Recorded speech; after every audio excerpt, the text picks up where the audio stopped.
बोले मनसुखा चोरी की कि नहीं? तो महाराज सब आए, तो कोई हाथ पकड़े कोई पैर पकड़े किसी। बोले कन्हैया क्या बताए, मेरी मैया ने तो वो तमाचा झड़ दियो, अभी तक गाल सूझ रहा है भैया। मेरी कमर में तो वो लाठी पड़ी है कि अभी तक कमर टूटी पड़ी है। मेरे पैर तोड़ दिए थे मैया ने, जान बचा के भागा हूँ।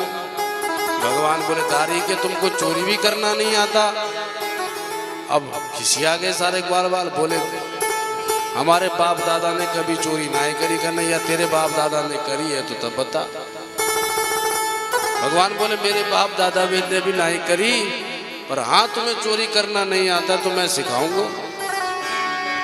तो क्या करें? बोले तुम कुछ मत करना, मैं चोरी करूंगा और तुम्हें माखन पवाऊंगा, पर तुम मेरा साथ देना बस। बोले ठीक है। तब भगवान ने माखन चोरी की लीला ब्रजमंडल में प्रारंभ करी, और जो गोपी प्रभु को बुलाती है भगवान वहीं पहुंच जाते हैं। बोलो माखन चोर भगवान की जय हो। अब कैसे कैसे चोरी करी, कहाँ कहाँ चोरी करी, सुखदेव जी के शब्दों में सुनो। अब तो आए दिन यशोदा मैया के द्वार पर ब्रजांगनाओं की अपार भीड़ जुट जाती है और शिकायतों की ढेर लग जाती है। ब्रजांगनाएं आई, अब मैया से शिकायत लगाई, मैया बाहर निकल। मैया बाहर आई, क्यों गला फाड़ रही है बहन? बोले निकाल अपने कन्हैया को, आज वाह के सामने ही उसकी शिकायत करेंगी। कहा कर दियो मेरे लाला ने? बोले पहले निकाल। तो मैया ने आवाज लगाई, ए कन्हवा, अरे ओ कन्हैया। तो मैया भी मैया की आवाज सुन के मुस्कुराते हुए आ गए। हाँ मैया बोल। कन्हैया देख बेटा ये सब की सब तेरी शिकायत लगाने आई हैं, कहा कर दियो तूने? अब जब देखा कि इतनी अपार भीड़ ये मेरी शिकायत करने आई है, तो गाल फुलाई ली। मैया के सामने तो मुस्कुराए, पर जैसे गोपियों की दृष्टि पड़े तो गाल फुला ले और क्रोध पूर्वक देखें, अच्छा मेरी शिकायत करने आई हो, कल का घर नंबर 13 ही घर को लगेगा।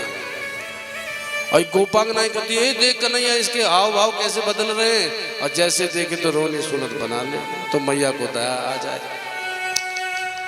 गोपांगनाएं शिकायत कर रही हैं, वत्सान मुंचन क्वचित समये क्रोश संजात हास स्थेयं स्वाद्वत्यथ दधिपयः कल्पिते स्थेययोगे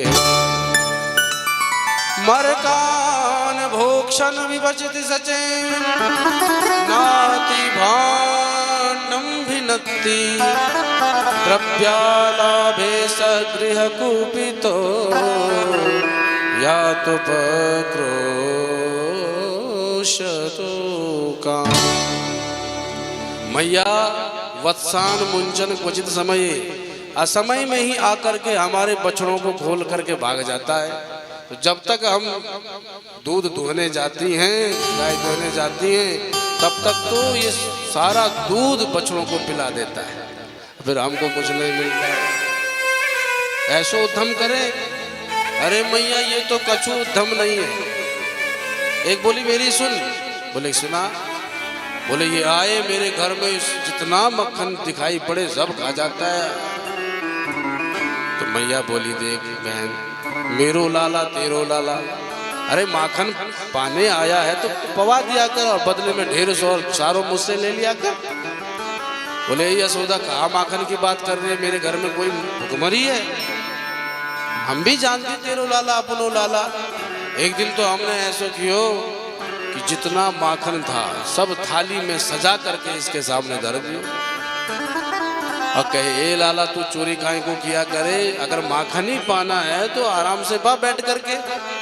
तो फिर टेढ़ी फिरकुटी करके बोले, ए गोपी तूने मुझे भिखमंगो समझ रहा होएगा तो मैं ऐसे करके पाऊं? तो मैं भी क्रोध पूर्वक कह देती, जब इतने बड़े बाप को बेटा है, तेरे घर में ना भुखमरी है तो फिर चोरी काहे को करे? तो मुस्कुरा के बोले, ए गोपी चोरी के माल में स्वाद ही का चोर होए। तो जो चोरी भी स्वादवत्यधिपया, स्वाद के वशीभूत होकर कर रहा है, तो उसको अब कैसे पवाए?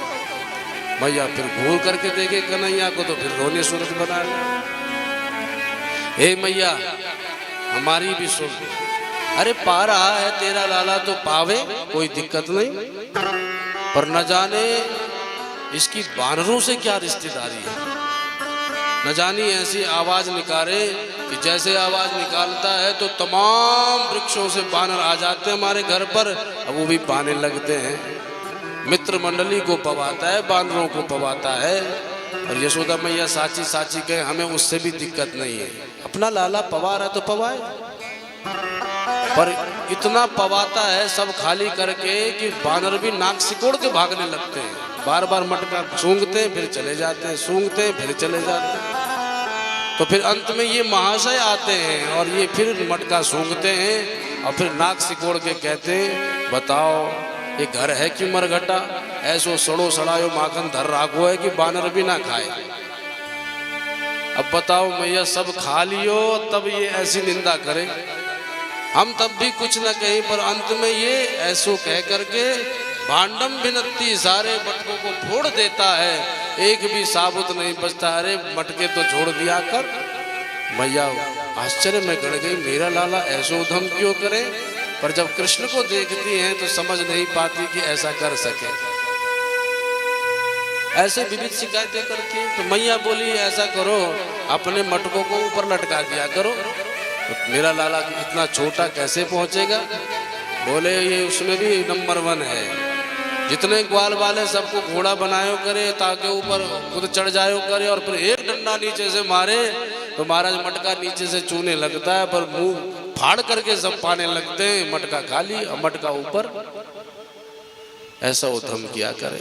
तो बोले अंधेरे कमरे में छुपा दो। तो बोले ध्वांतागारे धृत मणिगणम, अंधेरे कमरे में छुपा करके भी क्या लाभ, जब तेरा कन्हैया आता है मणियों से जड़ित हार पहने हुए, तो मणियों के आभा प्रभा से और इसके अंग अंग के प्रकाश से वो कमरा जगमगा जाता है। मटका देख लेता है, फिर मटका फोड़ फाड़ करके एकदम एक कर देता है। एक बोली इन सब गण को छोड़ मैया तो मेरी सुन। एक दिन ये मेरे घर में आयो और मेरी लाली आंगन में सो रही थी और मेरी लाली की चुटिया खटिया से बांध गई और मेरी लाली के कान में आके कह दियो हवा। और जहां ये सुना मेरी लाली इतनी जोर से उछली महाराज कि भागती चली गई।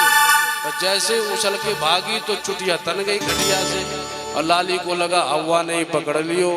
सो बोली ए मैया बचा ले बचा ले, हवा ने पकड़ लियो पकड़ लियो पकड़ लियो। पर जब मैं दौड़ करके देखी तो तेरा लाला भागता हुआ दिखाई पड़ा। मैं बोली ए लाली ये हवा ववा कुछ नहीं, ये तो यशोदा का लाली हवा बन के घूम रहा है। बोल माखन चोर भगवान की जय। ऐसी विदितम लीलाएं करी प्रभु ने, इसलिए ताकि समस्त भक्तों की कामनाएं पूर्ण हो सके। माखन चोरी की विविध लीलाएं हैं, पर हमें कथा में आगे भी चलना है। सो माखन चोर के चरणों में यहीं पर प्रणाम करें। बोल माखन चोर भगवान की जय।